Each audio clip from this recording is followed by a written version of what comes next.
اچھا اب مشکل یہ ہے کہ کچھ لوگ روزہ وغیرہ تو کوئی نہیں رکھتے مگر حلوہ ضرور پکاتے ہیں 15 شعبان کو، شب رات دھوم دھام سے مناتے ہیں۔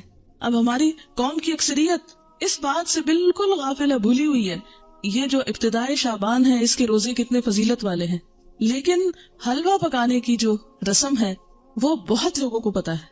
اچھا اب بعض لوگ یہ بھی کہتے ہیں کہ یہ مردوں کی عید ہے۔ جی کسی نے سنا ہے یہ پہلے؟ افسوس کیسی میں نے آپ کو بتا دی ایک غلط بات، لیکن معاشرے میں کچھ جگہوں پر یہ مشہور ہے، تو یہ ہے کہ اس کو مردوں کی عید کہا جاتا ہے۔ تو اس ضمن میں بھی یہ ویسے بنیادی طور پر اس دن وہ ختم کا حلوہ ہی پکاتے ہیں اور مردوں کو ثواب پہنچانے کے لیے، اور اس قسم کی رسومات جو ہیں وہ ادا کی جاتی ہیں۔ اور اس کے لیے دلیل کیا دیتے ہیں؟ بعض کا خیال یہ ہے کہ نبی صلی اللہ علیہ وسلم کا دندان مبارک احد کی جنگ میں شہید ہوا تھا، تو اس وقت آپ سے روٹی نہیں کھائی جاتی تھی،